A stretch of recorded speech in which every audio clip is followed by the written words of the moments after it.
Thank you very much. Thank you, everybody. Thank you. Thank you. Thank you very much. Thank you, Matt, for that great introduction, and thank you for this big crowd. This is incredible, really incredible. We've all come a long way together. We've come a long way together. I'm thrilled to be back at CPAC with so many of my wonderful friends and amazing supporters and proud conservatives. Remember when I first started running? Because I wasn't a politician, fortunately. But do you remember I started running and people say, are you sure he's a conservative? I think now we've proved that I'm a conservative. Right?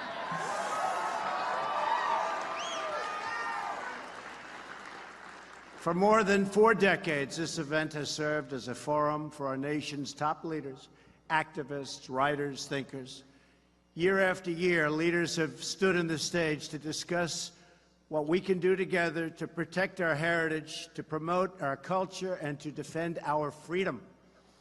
CPAC has always been about big ideas, and it's also been about putting those ideas into action. And CPAC really has put a lot of ideas into action.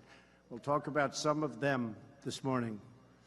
For the last year, with your help, we have put more great conservative ideas into use than perhaps ever before in American history. Right?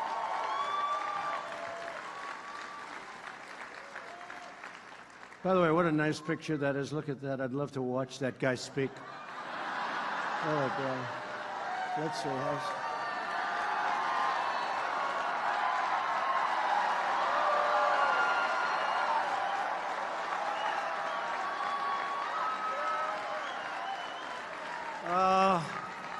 I try like hell to hide that bald spot, folks. I work harder. Doesn't look bad. Hey, we're hanging in. We're hanging in. We're hanging in there, right? Together, we're hanging in. We've confirmed a record number, so important, of circuit court judges, and we are going to be putting in a lot more. And they will interpret the law as written. And we've confirmed an incredible new Supreme Court justice, a great man, Neil Gorsuch. Right?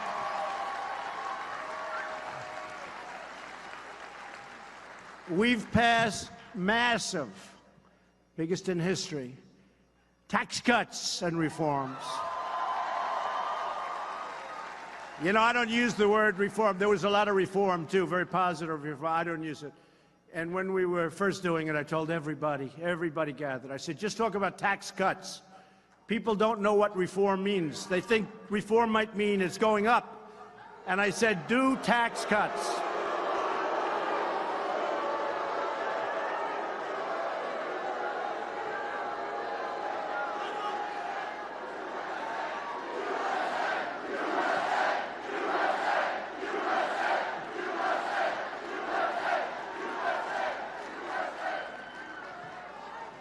Thank you. How did he get in here, Matt? Why? Okay. Just for the media, the fake news back there. They took very good care of him. They were very gentle. He was very obnoxious. It was only one person. So we have thousands of people here. So listen, tomorrow the headline will be, protesters disturb the trouble. One person, folks, doesn't deserve a mention, doesn't deserve a headline. The headline tomorrow, disruptors of CPAC. One person, and he was very nice. We looked at him, he immediately left. Okay.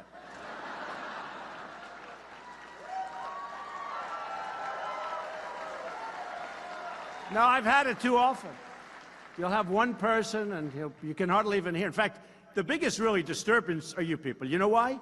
He'll say something, nobody hears him, because it's so, and then the crowd will start screaming at him, and then all of a sudden we stop, and that's okay. You have to show your spirit, right? You have to show your spirit. It's true. So we passed the biggest tax cuts in the history of our country, and it was called Tax Cut and Reform. And I said to our people, don't use the word reform, because we're going to call it the Tax Reform Act. I said, no wonder for 45 years nothing's been passed. Because people want tax cuts, and they don't know what reform means. Reform can mean you're going to pay more tax.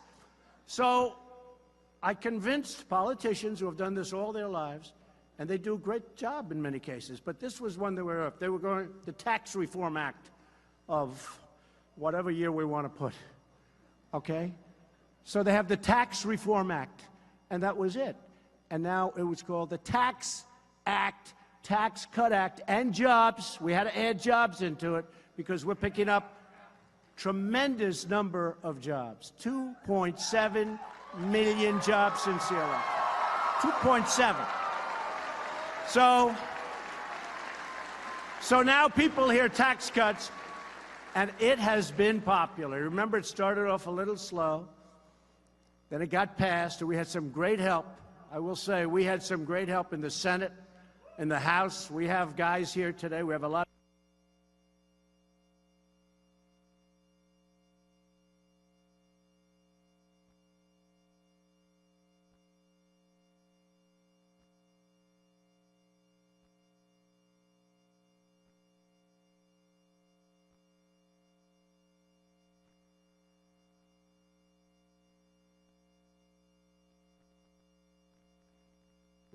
And I know what happens. I finally figured it out. Nobody's been able to explain it. It just happens statistically almost all of the time for many years.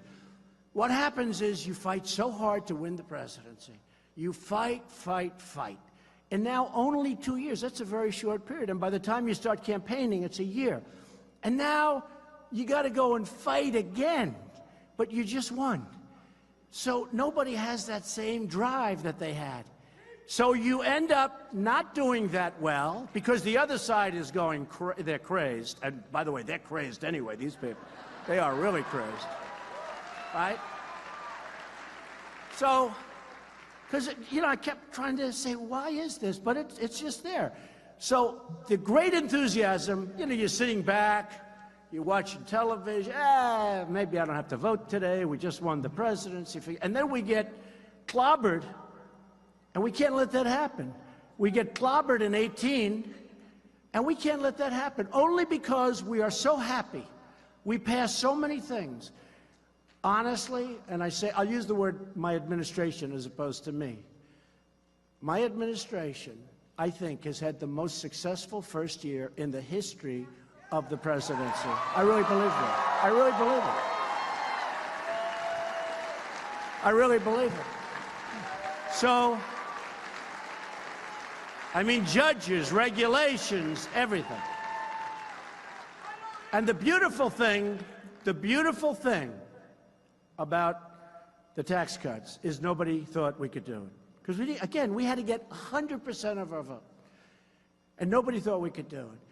And frankly, I mean, to me, we got it, and it's turned out to be one of the most popular things. And by the way, for the Republicans in this room, of which I assume, would you say, is it 99%, Matt, or 100%? Huh? I would hope it's close to, you know what? Hey, we probably have some Democrats that want to come over. We have a great governor from West Virginia that left the Democratic Party, Big Jim, and he came over to the Republican Party.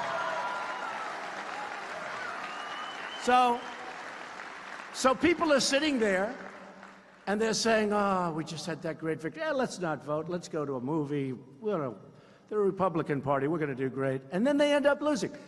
So you got to keep up the enthusiasm. Now what happens, by the way, they lose, and then you have the presidential election coming up again, and you clobber them because everybody gets off their ass, and they get out, and they work, right? And they work.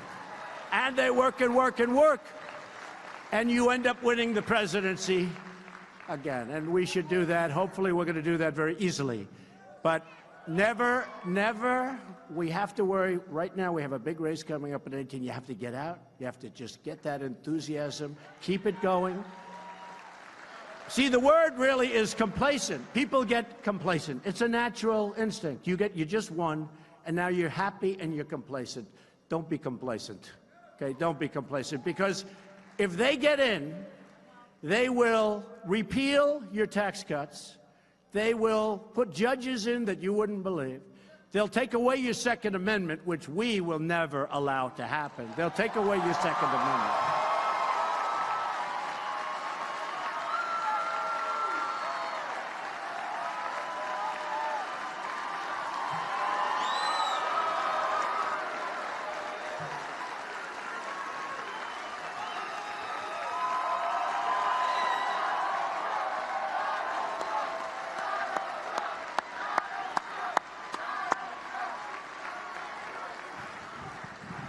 Remember that. They will take away, thank you, they will take away those massive tax cuts, and they will take away your Second Amendment. By the way, if you only had a choice of one, what would you rather have, the Second Amendment or the tax cuts? Go ahead. Second Amendment, tax cuts.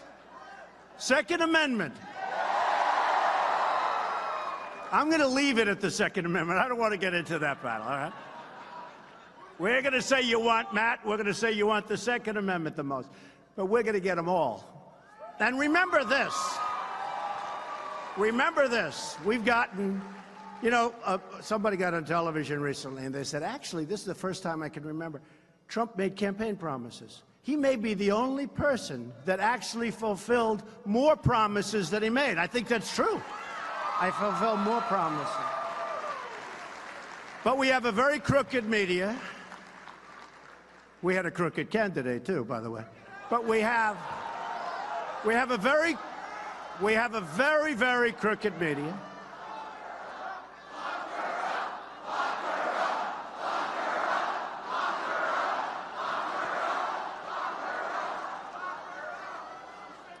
I will say this, folks. Everything that's turning out now, it's amazing. That's come full circle. Boy, have they committed a lot of atrocities when you look, right? How would you look? Have they done things that are wrong? But remember this. Not only did we get the tax cuts, which everybody said we wouldn't get, and by the way, repealed in that tax cut the individual mandate, which is a tremendous thing. This is where you're forced to pay in order not to have health care, okay? Is that great? You pay for the privilege of not having health care. So you're subsidizing lots of other people. That's gone. I know people came up to me with tears in their eyes. They're saying, I'm forced to pay not to have health care. It's very unfair. And by the way, we're having tremendous plans coming out now, health care plans, at a fraction of the cost that are much better than Obamacare. And except for one senator who came into a room at 3 o'clock in the morning and went like that, we would have had health care too. We would have had health care too. Think of that. But I think we may be better off the way we're doing it. Piece by piece by piece, Obamacare is just being wiped out. The individual mandate essentially wipes it out. So I think we may be better off. And people are getting great health care plans, and we're not finished yet. But remember, one person walked into a room when he was supposed to go this way, and he said he was going this way, and he walked in and he went this way, and everyone said, what happened? What was that all about? Boy, oh boy, who was that? I don't know. I don't know. I don't know. I don't want to be controversial, so I won't use his name, okay? What a mess. But it's all happening anyway. It's all happening anyway. And we've, at the same time, eliminated a record number of job-killing regulations, and people are going back to work. Right? People are going back to work. So, and you know, the fake news always, if I say something that's like a little off, next day headline, he misrepresents. I have to be careful. But in the history of presidents, no president, and I'm saying no president, now maybe they'll find I was off by 2, but we're here 1 year. No president, well, I read it in lots of good papers, actually, but they'll change the story when I say it. No president has ever cut so many regulations in their entire term, okay, as we've cut in less than a year.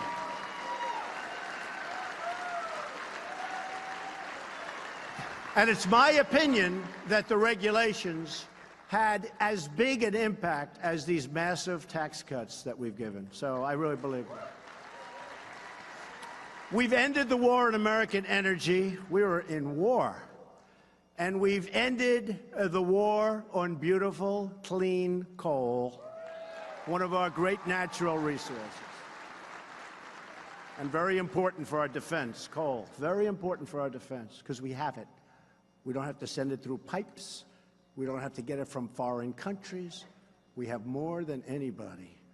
And they wanted to end it. And our miners have been mistreated, and they're not being mistreated anymore. We're doing tremendous business. I was in Vietnam, and the Prime Minister and the President of Vietnam were there. And we have a massive deficit with them like we do with everybody else because these presidents have just let it go to hell. We have the worst trade deals you've ever seen. So we're changing it. So I said, we have too big a deficit with Vietnam. I'm not happy. He said, well, but we're going to, I said, buy coal. Buy coal. They use a lot of coal. Buy coal. And he said, you know, we have bought coal from West Virginia and other places, and it's the finest coal we've ever used. It's interesting. And West Virginia now is doing great. You look at what's happening in West Virginia. You look at what's happening in Pennsylvania. You look at what's happening in Ohio. You look at what's happening in Wyoming. You look at what's happening all over. It's like a different world. And remember this. Virtually, as soon as I got into office, we approved the Keystone XL pipeline and the Dakota Access pipelines, which would never have been approved. And we announced our withdrawal from the totally disastrous, job-killing, wealth-knocking out, you know, it knocked out our wealth, or it would have. They basically wanted to take our wealth away. They didn't want us to use our wealth power. We knocked out the Paris Climate Accord. Would have been a disaster. Would have been a disaster for our country.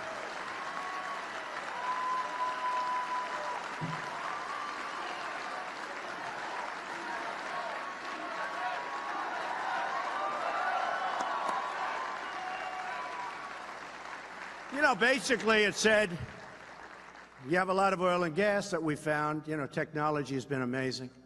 And we found things that we never knew.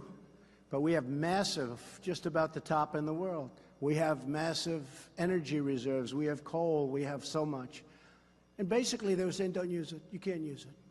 So what it does is it makes us uncompetitive with other countries. It's not going to happen. I told them. It's not going to happen.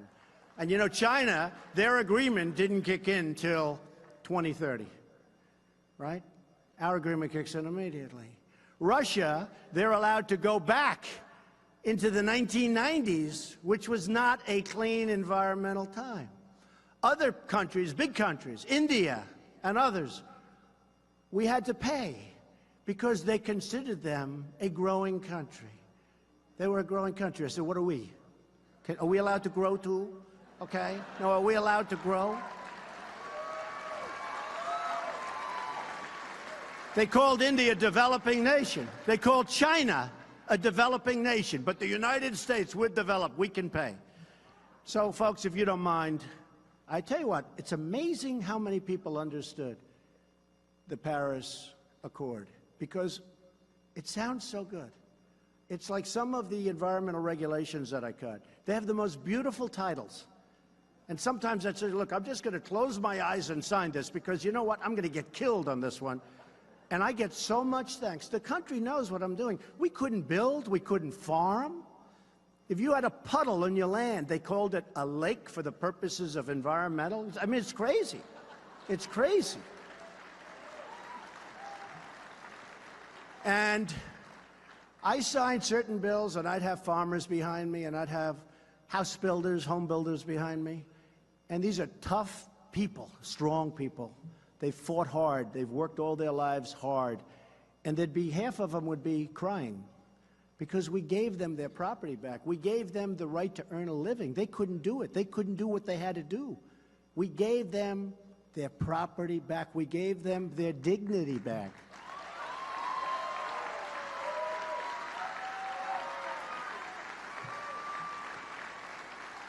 By the way, you don't mind if I go off script a little bit, because, you know, it's sort of boring. It's a little boring.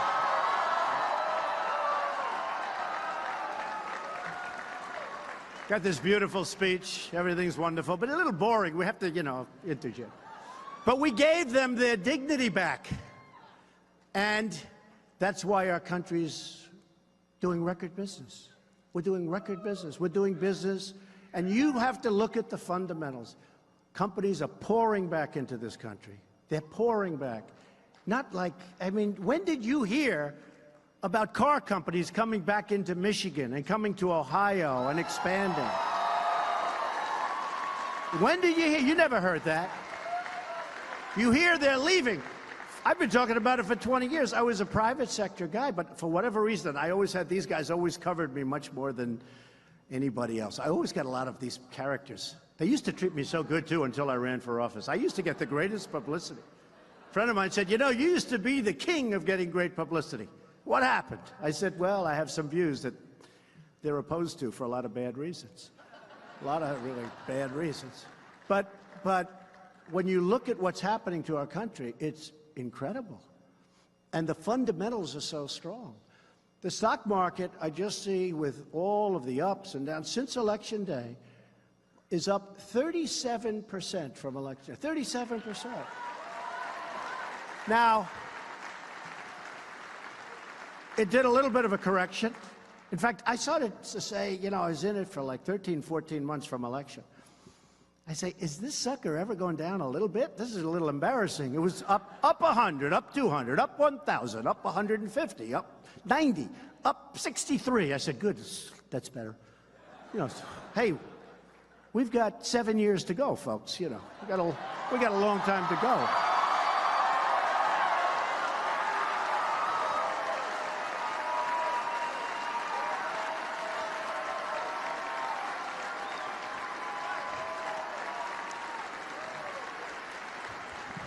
So, thank you, everybody. You've been amazing. You've been amazing. You know what Matt didn't say? When I was here 2011, I made a speech, and I was received with such warmth. And they give, you know, they used to give, I don't know if Matt does that because he might not want to be controversial, but they used to give the best speech of CPAC. Do they do that still, Matt? Good, you better pick me or I'm not coming back there. But,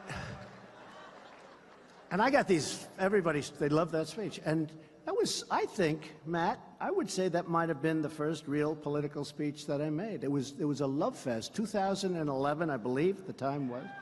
And a lot of people remembered, and they said, we won Trump, we won Trump. And after a few years, I go by and I say, here we are, let's see what we can do. And then everybody said, he cannot get elected. He cannot do it.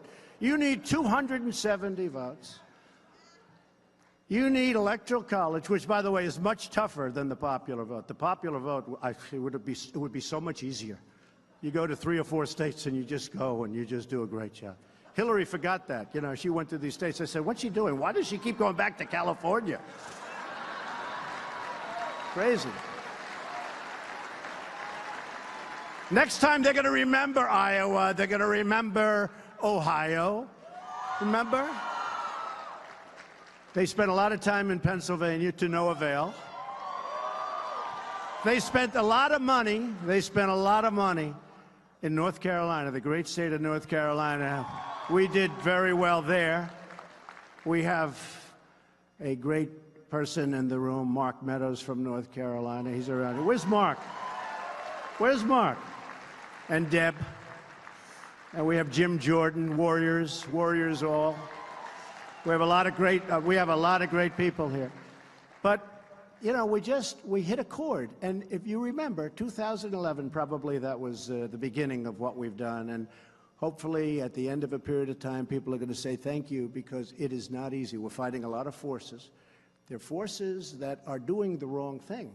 They're just doing the wrong thing. I don't want to talk about what they have in mind, but they do the wrong thing. But we're doing what's good for our country for the long-term viability and survival. Like, for instance, $700 billion got approved for our military. Our military was going to hell.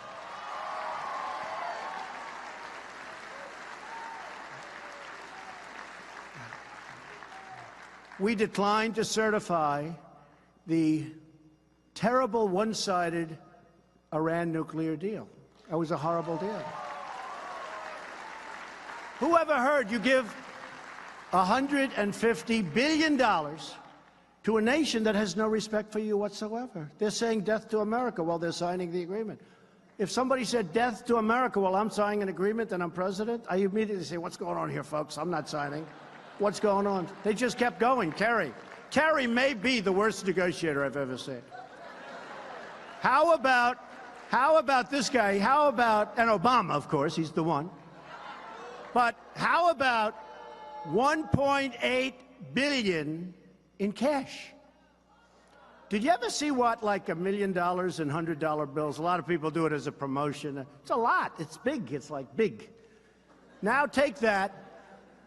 Go to $1.8 billion in cash. $1.8 billion. For what? For what? Why did we do this? Why did we do it? Anyway, we didn't certify, and lots of interesting things are happening with that whole mess. But we have to treat people that treat us well, we treat them well. People that treat us badly, we treat them much worse than they can ever imagine. That's the way it has to be. That's the way it has to be.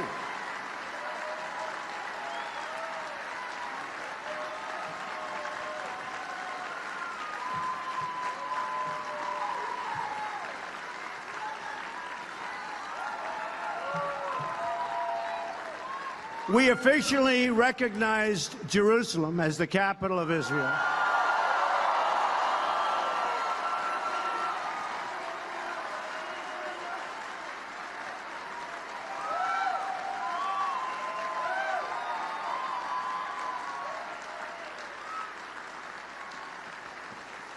You know, every president campaigned on, we're going to recognize Jerusalem as the capital of Israel. Everybody, for many presidents, you've been reading it. And then they never pulled it off. And I now know why. Because I put the word out that I may do it, right? I said I'd do it in my campaign. So that usually means, unless I find something, I'm going to do it. I was hit by more countries and more pressure and more people calling, begging me, don't do it, don't do it, don't do it. I said, we have to do it. It's the right thing to do.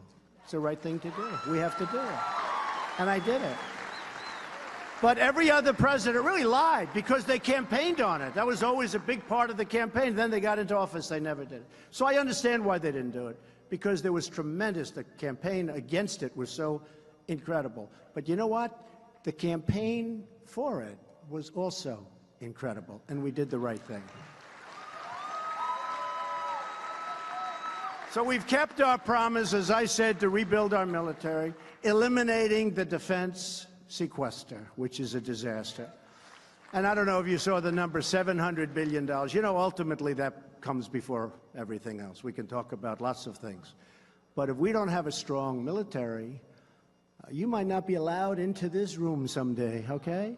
You may not have your houses, your homes, your beautiful communities. We better take care of our military. These are the greatest people, and we're going to take care of our veterans. We're going to take care of the vets. We've been doing a good job on the vets.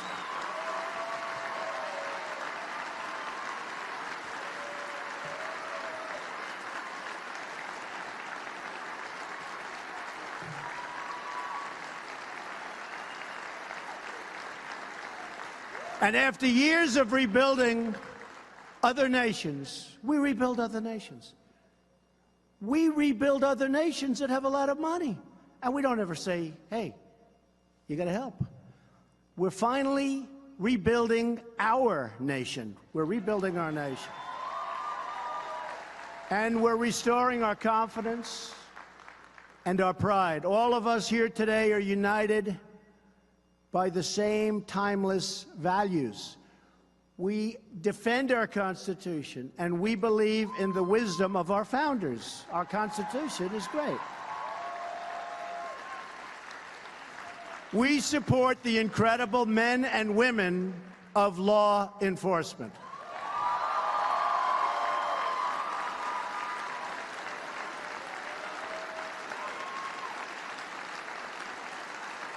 True.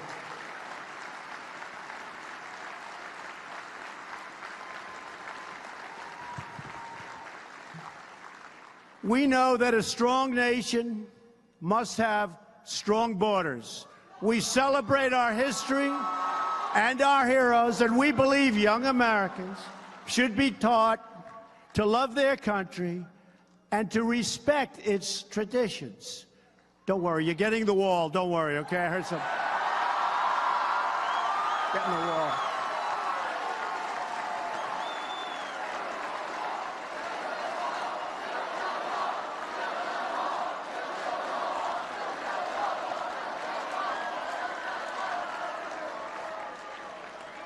I had a couple of these characters in the back say, "Oh, he really doesn't want the wall. He just used that for campaigning." I said, can you believe it? You know, I say every time I hear that, the wall gets 10 feet higher. You know that, right? Every time. Every single time. Okay. No, we're going to have the wall, or they're not going to have what they want. You know, we have a problem. We need more Republicans. We have a group of people that vote against us in a block. They're good at two things: resisting obstruction. Resisting obstruction. And they stick together. They do. They always vote in a block. You know, it's very rare that you get a couple of them to come your way, even on the tax cuts. I mean, we're going to be fighting these people in the 2018 election. We're going to be fighting people that voted against the tax cuts, because the tax cuts are phenomenal and popular and helping people and helping our country. You saw Apple just brought $350 billion in. Exxon brought $50 billion in. So we're going to be fighting. The fact is, we need more Republicans to vote. We want to get our agenda, because now what we have to do is, in order to get a vote to fix our military, we have to give them $100 billion in stuff that nobody in this room, including me, wants in many cases. It's terrible. We need more Republicans. That's why you have to get out and you have to fight for 18. You have to do it. We salute our great American flag. We put our hands on our hearts for the Pledge of Allegiance. And we all proudly stand for the national anthem.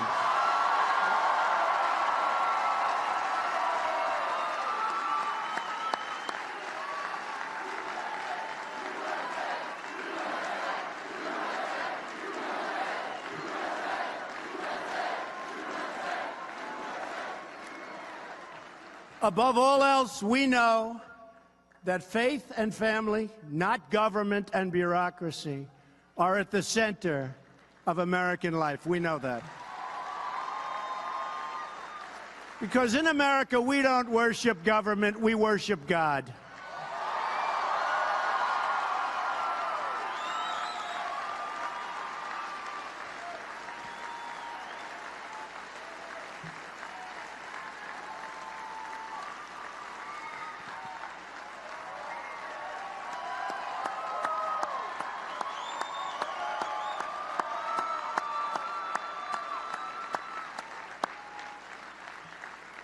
Our nation's motto is, "In God we trust."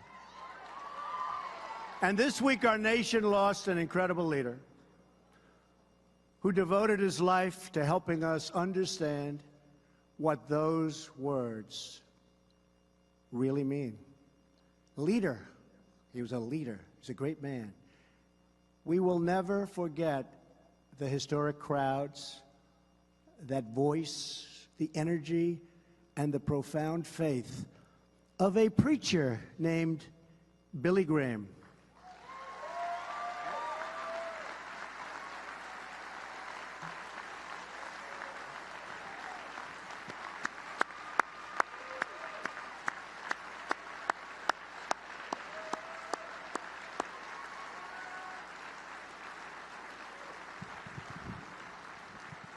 Great man and great family, Franklin Graham, great family.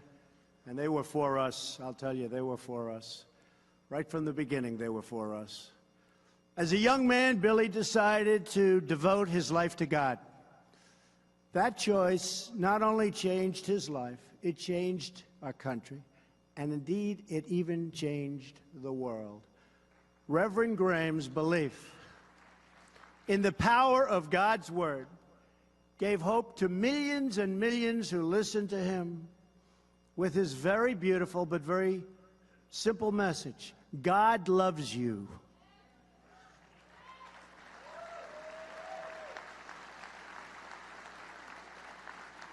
And a very special tribute, because it's almost never done. On Wednesday, we will celebrate Billy Graham's life as he lies in honor in the rotunda of our Capitol. Very rarely.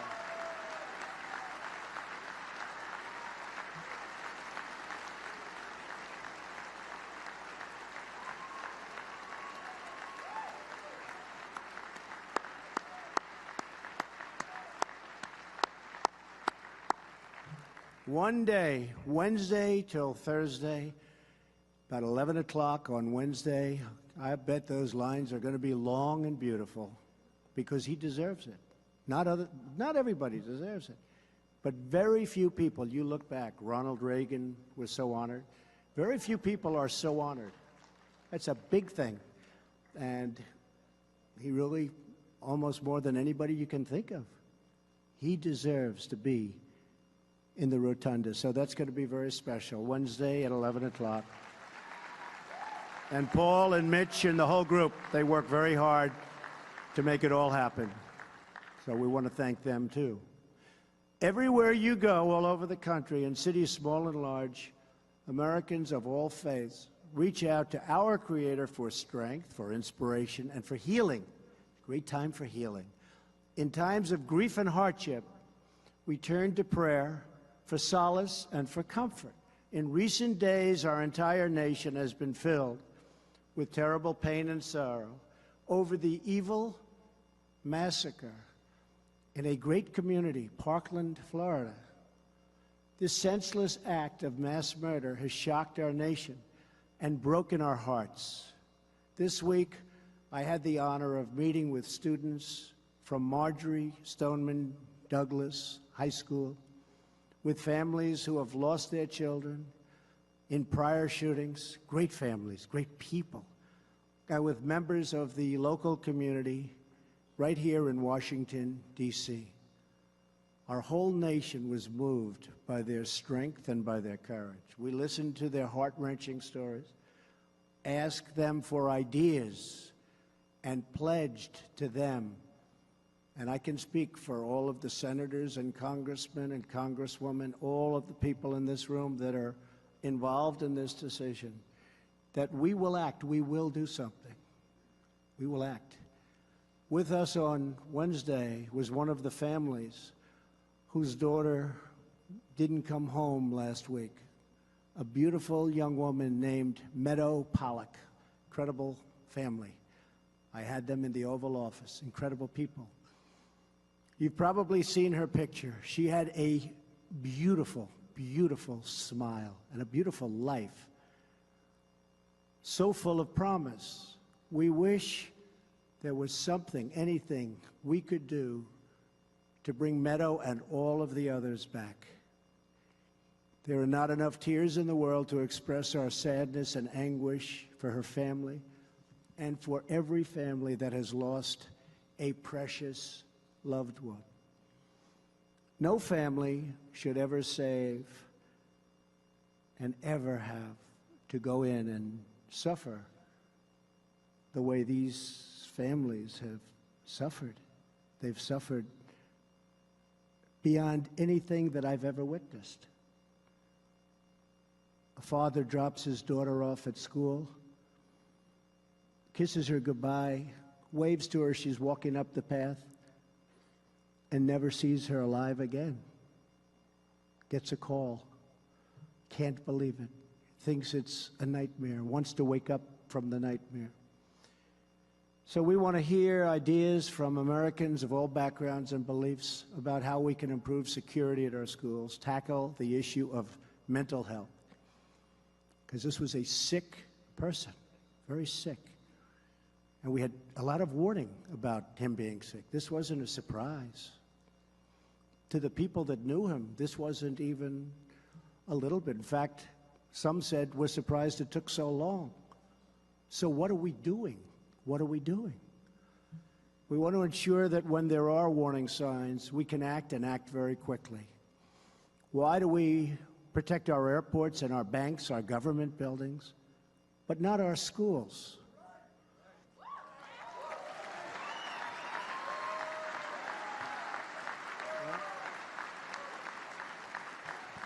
It's time to make our schools a much harder target for attackers. We don't want them in our schools.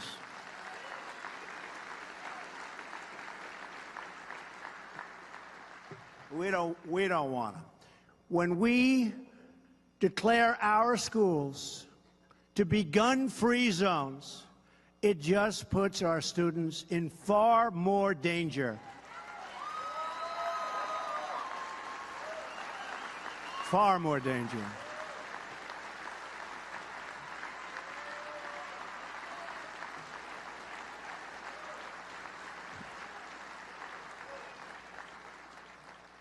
Well-trained, gun-adept teachers and coaches and people that work in those buildings, people that were in the Marines for 20 years and retired, people in the Army, the Navy, the Air Force, the Coast Guard, people that are adept with weaponry and with guns. They teach.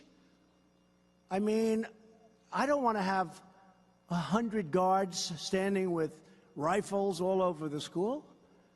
You do a concealed carry permit.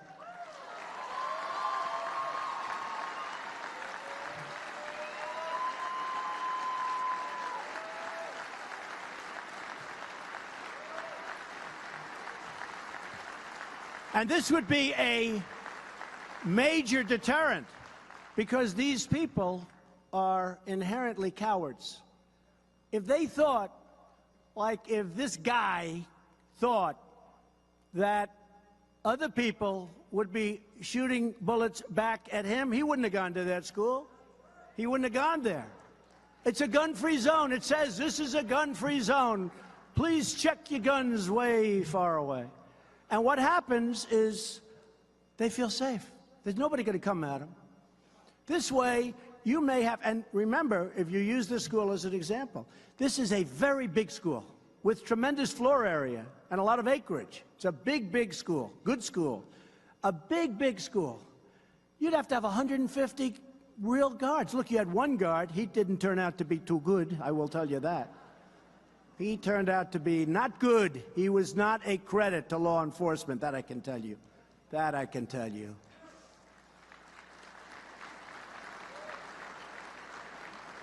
But as I've been talking about this idea, and I feel it's a great idea, but some people that are good people are opposed to it. They don't like the idea of teachers doing that. But I'm not talking about teachers.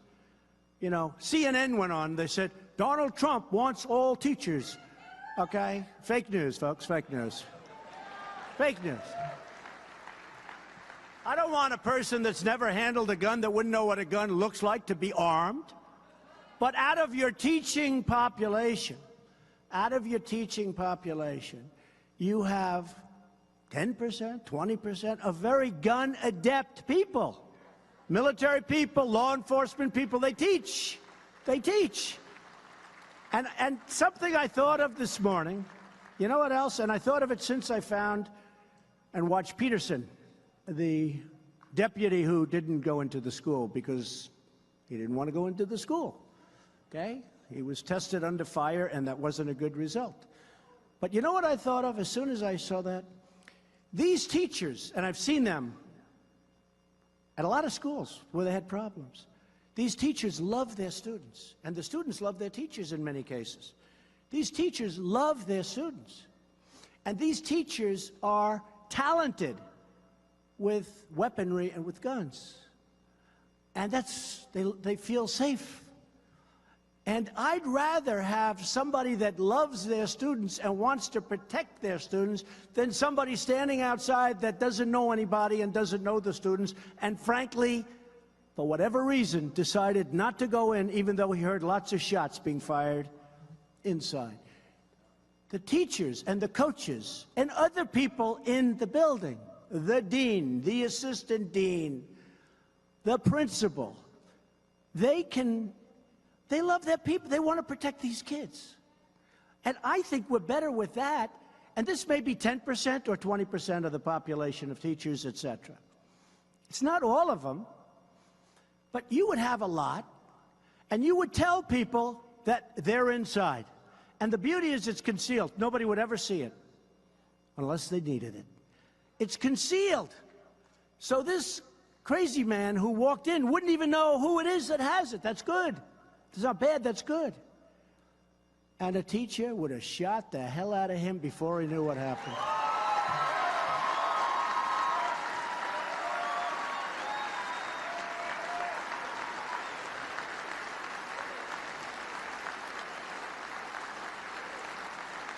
They love their students. They love those students, folks. Remember that. They love their students. And I'm telling you that would work, because we need offensive capability. We can't just say, oh, it's a gun-free school, we're going to do it a little bit better. Because then you say, what happens outside? The students now leave school, and you got 1,000 students. You got 3,500 at the school we're talking about. But you have 1,000 students standing outside. The teachers are out there also. If a madman comes along, we have the same problem, but it's outside of the school. Or they drive cars. There are a lot of things can happen. I want to stop it. And I know it's a little controversial to say, but I have to say, since I started this 2 days ago, a lot of people that were totally opposed to it are now agreeing. They love their students. They don't want their students to be killed or to be hurt. So we have to do something that works. And one of the big measures that we will do, and everybody in this room, I think, has to agree, and there's nobody that loves the Second Amendment more than I do, and there's nobody that respects the NRA. They're friends of mine. They backed us all. They're great people. They're patriots. But they're great people. But we really do have to strengthen up, really strengthen up background checks. We have to do that.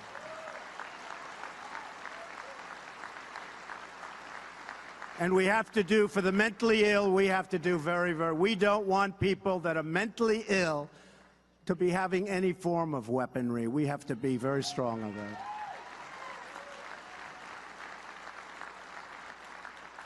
So we're going to do that, and I really believe that Congress is going to get it through this time, and they have a different leader. They have somebody that wants to get it through, not somebody that just all talk, no action, like so many of these folks. This is somebody that wants to get it through. But I also want to protect. We need a hardened site. It has to be hardened. It can't be soft, because they'll sneak in through a window, they'll sneak in some way, and again, you're standing there totally unprotected. You know the 5 great soldiers from 4 years ago. 3 of them were world-class marksmen. They were in a military base in a gun-free zone. They were asked to check their guns quite far away. And a maniac walked in, guns blazing, killed all 5 of them. He wouldn't have had a chance if these world-class marksmen had, on a military base, access to their guns. And I'm going to look at that whole policy on military bases. If we can't have...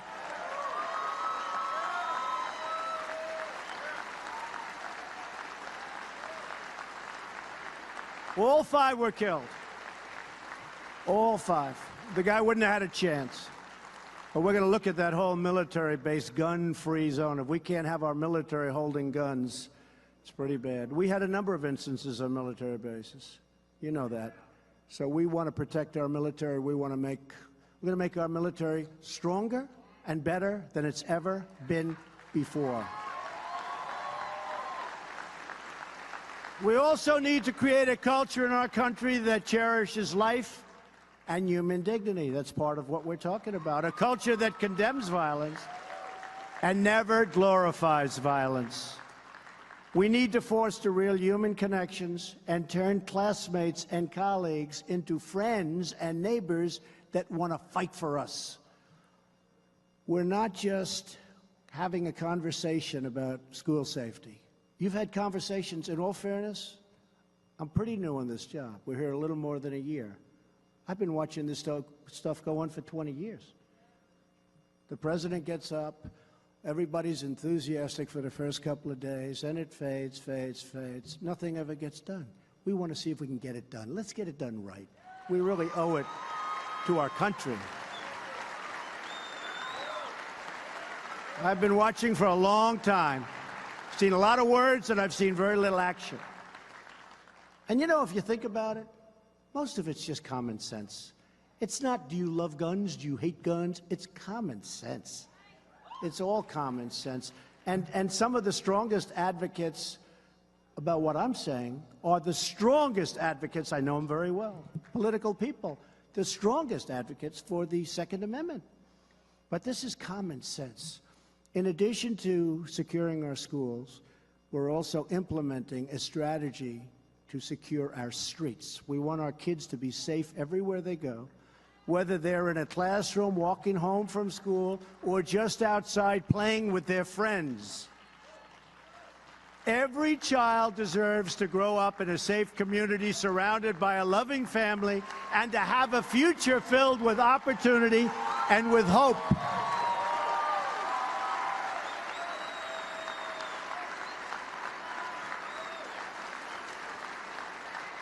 Thank you. Thank you. It's just not fair. Reducing violent crime in America is a top priority for my administration, and we will do whatever it takes to get it done. No talk. We're going to do what it takes to get it done.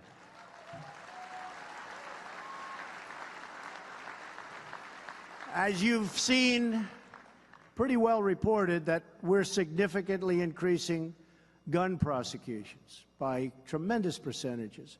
And we're working to get violent offenders off our streets and behind bars, and get them behind bars quickly for a long time, or get them the hell out of our country.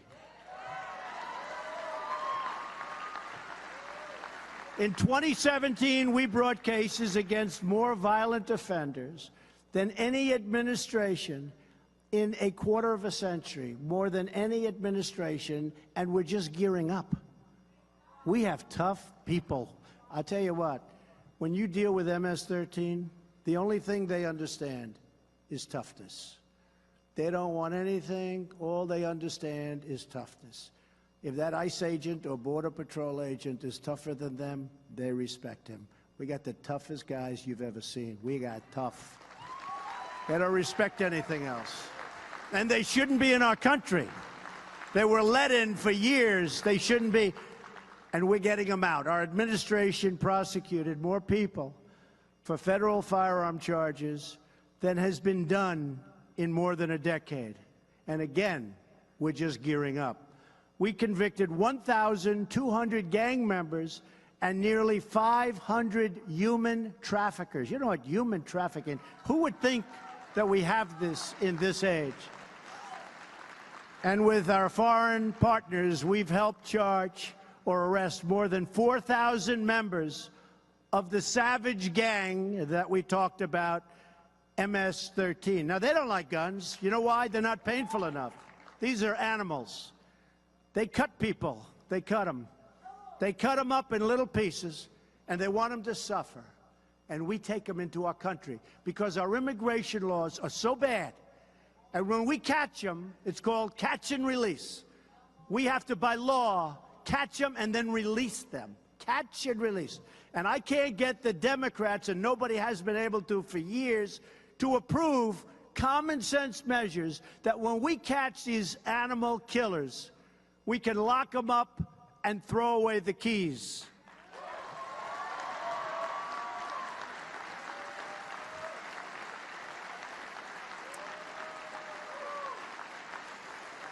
In 2017, our brave ICE officers arrested more than 100,000 criminal aliens who have committed tens of thousands of crimes.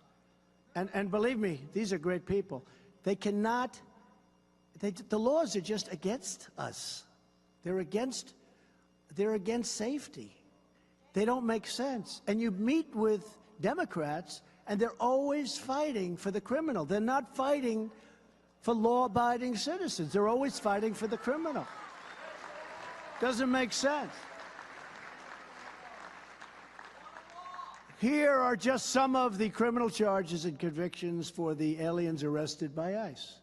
11,000 charges or convictions for sex crimes, 48,000 for assault, 13,000 for burglary, and 1,800 for killing people. We're cracking down on sanctuary cities. Can you believe this? Where they protect. That's another one. Because we want our cities to be sanctuaries for law-abiding Americans, not for criminals.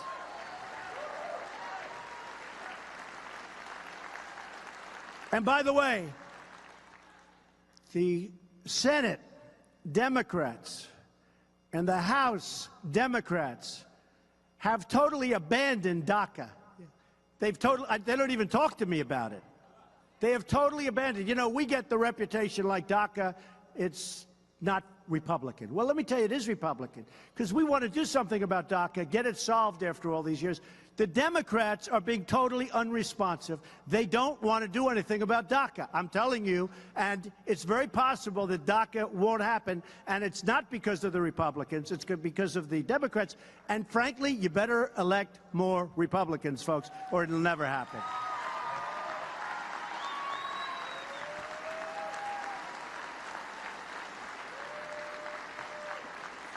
The Democrats voted in favor of sanctuary cities. In other words, they voted to protect criminal aliens instead of voting to protect the American citizens. To secure our country, we are calling on Congress to build a great border wall to stop dangerous drugs and criminals from pouring into our country.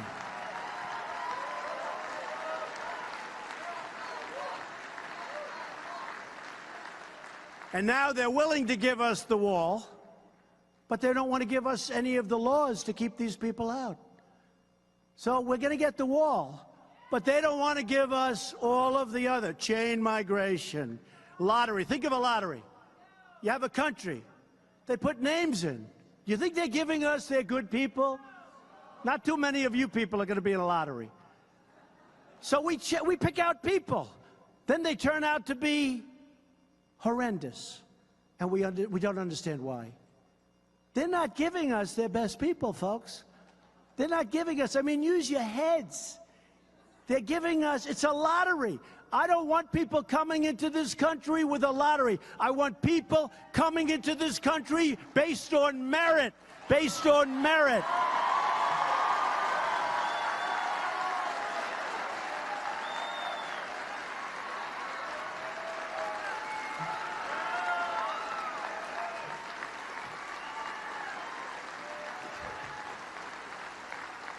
I want people, and we all want to be admitting people who have skills, who can support themselves financially, who can contribute to our economy, who will love our people, and who will share our values, who will love our country. I don't want people who drive a car at 100 miles an hour down the West Side Highway and kill 8 innocent victims and destroy the lives of 14 more. Nobody talks about that. Nobody ever talks about the people that have been so horribly injured, who lose legs and arms. In Manhattan, where I used to spend my time, I know it very well, this stretch along the West Side Highway, people run in order to stay in shape. They want to be healthy. They want to look good. They run. They're running all the time. I see it. They run. We work in different ways, but they run. No, but think of this. They run, and they want to be fit. They're proud people. They want to be fit, and they're running up and down West Side Highway. It's beautiful. It's a beautiful thing. And this maniac takes a car going down the highway and just turns to it right, and he kills 8. But he really badly wounded 12 to 14 other people. So somebody, think of it, runs to stay in shape, leaves the house, is jogging along, working hard, ends up going home 2 months later with no leg, or with no arm, or with two legs missing. Nobody ever talks about them. They talk about the people, rightfully, that were killed. But they don't talk about the people whose lives have been just changed. just changed. They don't talk about that. This guy came in through chain migration and a part of the lottery system. They say 22 people came in with him. In other words, an aunt, an uncle, a grandfather, a mother, a father, whoever came in. But a lot of people came in. That's chain migration. Let's see how those people are doing, by the way. We've got to change our way. Merit system. I want merit system because you know what's happening? All these companies are coming into our country. They're all coming into our country. And when they come in, we need people that are going to work. I'm telling you, we need workers now. We need workers. But when I walked in today, did anyone ever hear me do the snake during the campaign? Because I had 5 people outside say, "Could you do the snake?" And I said, well, people have heard it. Who hasn't heard the snake? You should read it anyway. He said, let's do it anyway. I'll do it. All right, should we do it? Now, this was a rock and roll song, little amendments, a rock and roll song. But every time I do it, people, and you have to think of this in terms of immigration. We have to have great people come into our country. I want people to come into our country. And I want people that are going to help us. And I don't want people that are going to come in and be accepting all of the gifts of our country for the next 50 years and contribute nothing. I don't want that. And you don't want that. I want people that are going to help and people that are going to go to work for Chrysler, who is now moving from Mexico into Michigan, and so many others. And Apple, by the way, and Foxconn up in Wisconsin. They're going to need 25,000 workers. I want people that can come in and get to work and work hard, even if it means a learning period, that's fine. But I want people that are going to come in and work. And I want people that love us and look at security, and they want you to be safe, and they want to be safe. I want great people coming into this country.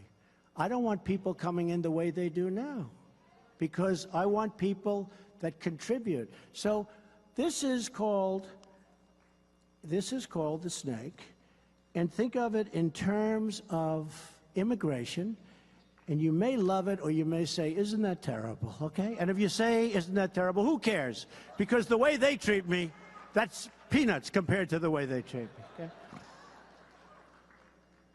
Immigration. On her way to work one morning, down the path along the lake, a tender-hearted woman saw a poor, half-hearted, frozen snake. His pretty-colored skin had been all frosted with the dew. "Poor thing," she cried, "I'll take you in, and I'll take care of you. Take me in, O tender woman, take me in for heaven's sake. Take me in, O tender woman," sighed the vicious snake. She wrapped him up all cozy in a comforter of silk and laid him by her fireside with some honey and some milk. She hurried home from work that night, and soon as she arrived, she found that pretty snake she'd taken in had been revived. "Take me in, O tender woman, take me in for heaven's sake. Take me in, O tender woman," sighed the vicious snake. She clutched him to her bosom. "You're so beautiful," she cried. "But if I hadn't brought you in by now, surely you would have died." She stroked his pretty skin again and kissed and held him tight. But instead of saying thank you, that snake gave her a vicious bite. "Take me in, O tender woman. Take me in for heaven's sake. Take me in, O tender woman," sighed the vicious snake. "I saved you," cried the woman. and you've bitten me. Heavens, why? You know your bite is poisonous, and now I'm going to die. Oh, shut up, silly woman, said the reptile with a grin. You knew damn well I was a snake before you took me in.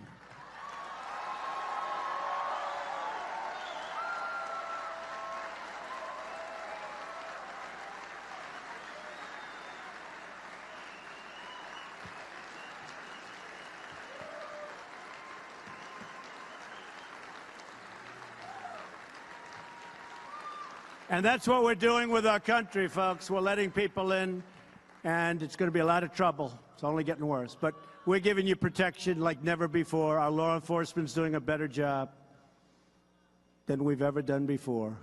And we love our country. And we're going to take care of our country. Okay, we're going to take care of our country. So just in finishing, our country is starting to do very well.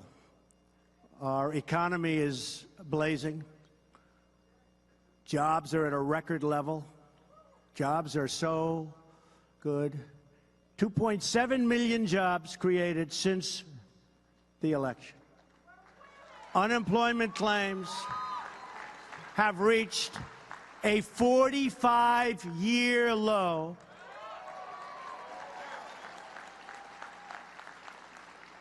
African-American unemployment has reached the lowest level in our history.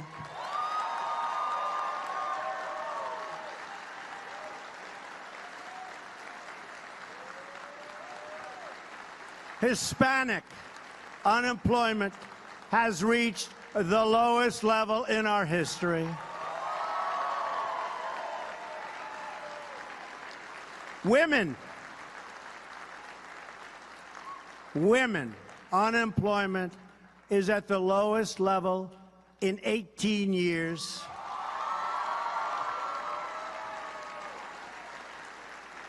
Wages are rising for the first time in many, many years.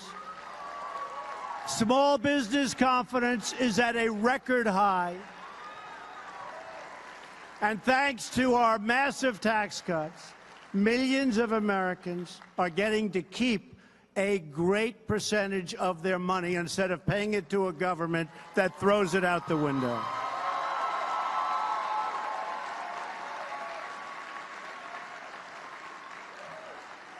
So I just leave you with this. We have to fight Nancy Pelosi. They want to give your money away.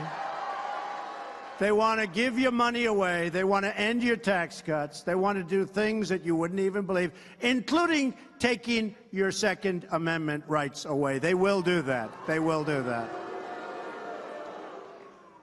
So we have to get out there, and we have to fight in 18 like never before, just the way you fought with us. Just the way you fought with us. You fought so hard, and you were so tough, and you were so smart. You were so smart. And you know what? I know for a fact you did the right thing because we're looking at the numbers, and the numbers, even they have to give credit for the kind of numbers that we're producing. Nobody has ever seen anything like it. Under my administration, the era of economic surrender is over. We're renegotiating trade deals that are so bad, whether it's NAFTA or whether it's World Trade Organization, which created China. You look at China, it was going along like this, then we opened, stupidly, this deal. And China has been like a rocket ship ever since. And now, last year, we had almost a $500 billion trade deficit with China. We can't have that. We can't have that. I have great respect for President Xi, but we can't have that. We have to go and we have to do what we have to do. We just can't let countries, as an example, Mexico. We have a $100 billion trade deficit with Mexico. What does that tell you? You know what it tells you? NAFTA is no good. It never was any good. But for some reason, nobody ever changed it. They emptied our factories. You got to see the car plants and the auto plants in Mexico like you've never seen anything like it before. I want those companies, and they're starting, I want them back here. I want them back here. They're going to come back here, too. And we want to make our neighbors happy, but we can't continuously have other nations taking advantage of the United States like never before. And this has gone on for a long time. This has gone on for longer. The last administration was a disaster, but this has gone on for much longer than the last administration. And we've got to change it. We're going to change it. So we're renegotiating deals. And you know what? Hate to say it, but if we can't make a fair deal for the United States, we will terminate the deal and we'll start all over again. We're going to have to do it.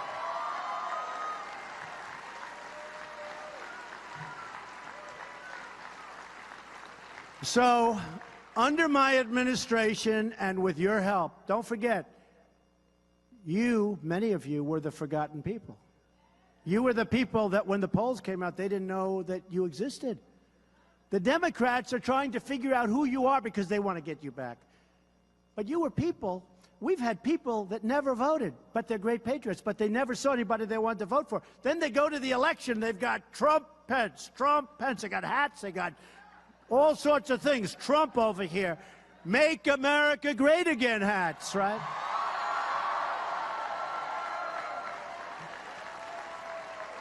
So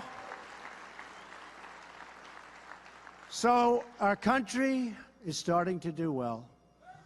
We are going to make it greater, better, safer than it ever was before.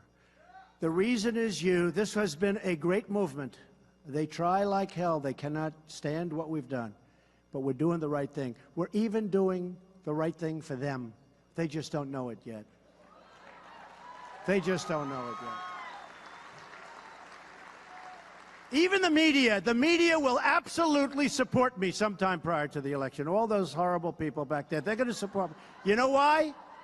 Because if somebody else won, their ratings would go down, they'd all be out of business. Nobody would watch. They'd all be out of business. So I just want to tell you that we are going to win. I'd love you to get out there, work really hard for 18. We need more Republicans to keep the tax cuts, to keep all of this going. And I love you. I respect you. I appreciate everything you've done for the country.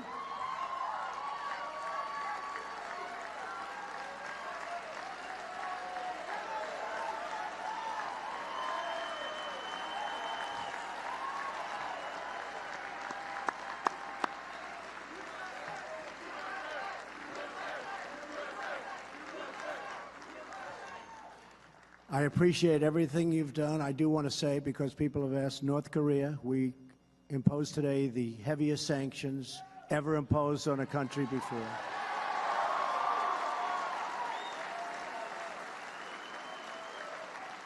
And frankly, hopefully something positive can happen. We will see. But hopefully something positive can happen. But that just was announced, and I want to let you know we have imposed the heaviest sanctions ever imposed. So, ladies and gentlemen, thank you for everything. You have been incredible partners. Incredible partners. And I will let you know in the absolute strongest of terms, we're going to make America great again, and I will never, ever, ever let you down. Thank you very much. Thank you.